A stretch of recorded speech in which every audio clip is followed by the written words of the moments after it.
Assalamualaikum warahmatullahi wabarakatuh. Sampurasun. Alhamdulillah wassalatu wassalamu ala Rasulillah Muhammad ibni Abdillah wa ala alihi wa sahbihi wa mawala. Amma ba'du. Wa qala Allah ta'ala fil Qur'anil Karim wa huwa astaqul qailin. A'udzu billahi minasyaitonir rajim. Bismillahirrahmanirrahim. Inna a'tainakal kautsar fasholli lirabbika wanhar inna syanaka wal abtar. Seluruh santana Kesultanan Cirebon dan seluruh zuriah Sunan Gunung Jati, seluruh zuriah keluarga besar Wali Songo yang dirahmati oleh Allah Subhanahu wa taala. Saya Pangeran Kuda Putih, Sultan Sepuh Jainuddin II Aryana Terja, Sultan Sepuh Keraton Kasepuhan Cirebon. Dalam hal ini menyikapi rumor di media sosial yang sangat luar biasa rame dan juga membuat semua pihak bingung, ya. Dan ini yang mendorong bahwa akhirnya saya harus menyampaikan sesuatu hal. Dan ini yang tidak habis pikir, ya. Saya tidak habis pikir bahwa statement tersebut keluar dari orang yang selama ini saya hargai, ya, dan saya hormati bahkan, ya. Tidak menyangka bahwa bahasa tersebut ini sangat menyakitkan, khususnya keluarga besar Wali Songo, ya, dan juga Sunan Gunung Jati. Ya, saya yang ada di Keraton Kasepuhan sebagai Sultan pun kaget mendengar hal tersebut, ya. Ini yang saya putarkan video beliau, ya, dalam sebuah pernyataannya yang sangat luar biasa dengan semangat dan menggebu-gebunya penuh dengan keyakinan sekali. Banyak orang sekarang ngaku cucunya Wali Songo, bahwasanya tidak ada anak cucu Wali Songo. Kalau ada orang sekarang ini yang sekarang ngaku cucunya Wali Songo, itu nggak ada. Sekalipun ada dari pihak ibu, bukan dari pihak abah. Kalau dari pihak ibu terputus. Wali Songonya para habaib. Ini menurut para ahli nasab. Hampir 500 tahun generasinya lenyap. Ya. Ya, ini di statement ini oleh Bahar Smith. Siapa yang tidak kenal sosok beliau yang notabene dikenal dengan Habib Bahar Smith, ya. Ini yang sangat disayangkan keluar dari mulutnya beliau dengan penuh keyakinan yang menyatakan bahwa turunan Wali Songo ini terputus. Wali Songonya habaib, tapi turunannya ini tidak ada di Nusantara. Kalaupun perempuan itu terputus. Namanya anak, nggak ada yang terputus. Tetap saja turunan. Model laki-laki, model perempuan, ya. Bagaimana dengan Siti Fatimah? Itu perempuan beliau.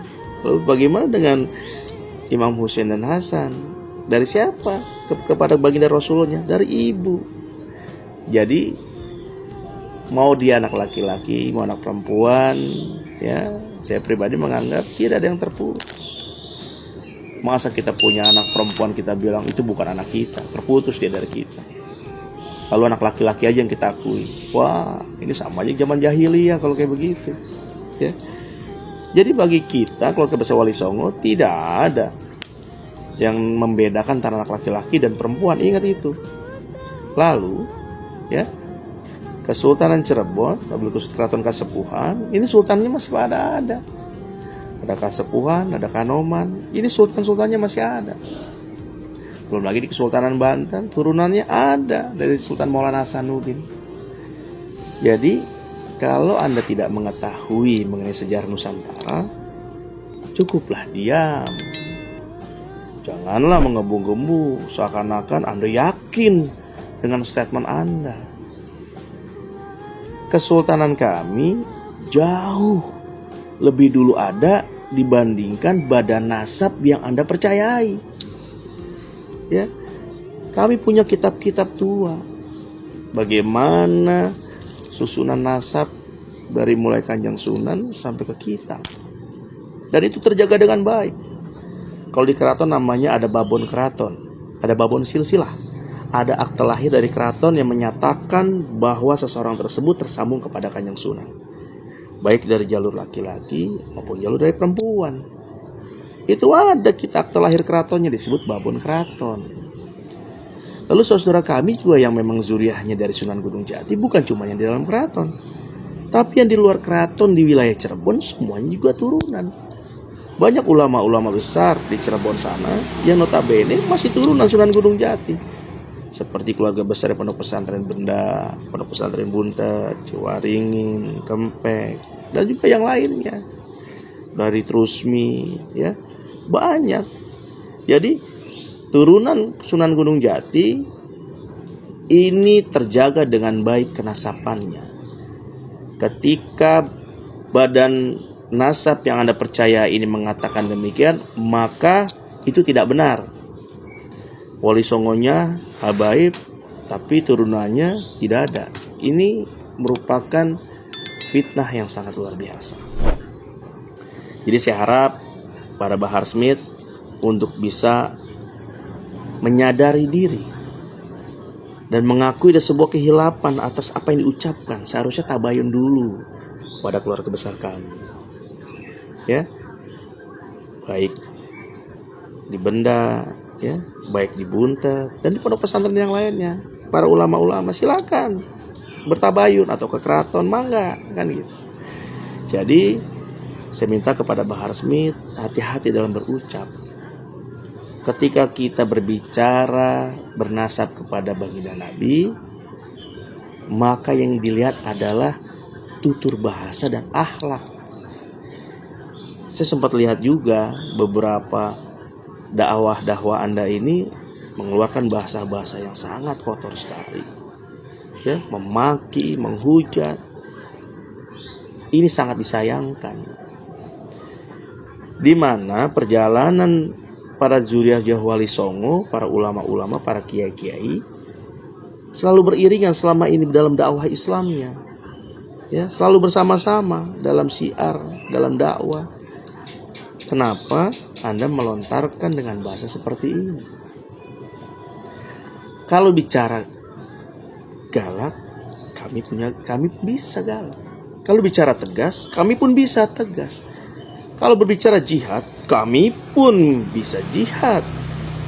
Karena dari mulai nenek moyang kami dulu dijajah oleh VOC, oleh Hindia Belanda, dari dulu berperang leluhur kami itu, termasuk di Kasepuhan.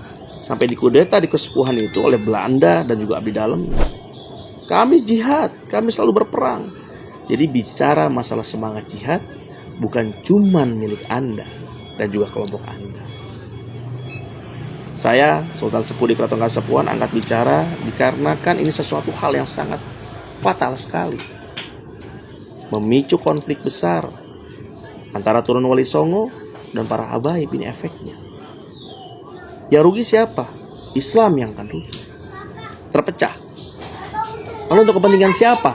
Untuk kepentingan siapa? Untuk kepentingan orang-orang yang ingin Islam ini pecah. Jadi saya harap kepada Bahar Smith, mulai saat ini jangan pernah mengeluarkan kata-kata yang dapat menyakitkan hati kami semua. Bicara nasab, bicara Anda tersambung kepada baginda Nabi, silakan. Karena itu pertanggungjawaban Anda pribadi kepada Allah nantinya. Begitu juga kami, para turunan-turunan Wali Songo yang memang kami ini tersambung kepada Kanjeng Sinun Gunung Jati dan juga para Wali Songo yang lainnya yang juga tersambung kepada baginda Nabi, maka pertanggungjawabannya juga pada diri kami masing-masing di hadapan Allah nanti. Jadi jangan pernah menyakitkan hati.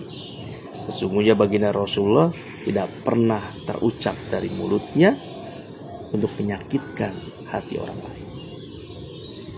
Ketika kita mengakui bernasab kepada baginda Rasulullah, maka jaga sikap, jaga akhlak. Karena baginda Nabi tidak pernah memaki, mencaci orang lain. Apakah pantas kita sebagai turunannya kita mengeluarkan dalam dakwah sebuah cacian dan makian terhadap orang lain, walaupun orang itu salah?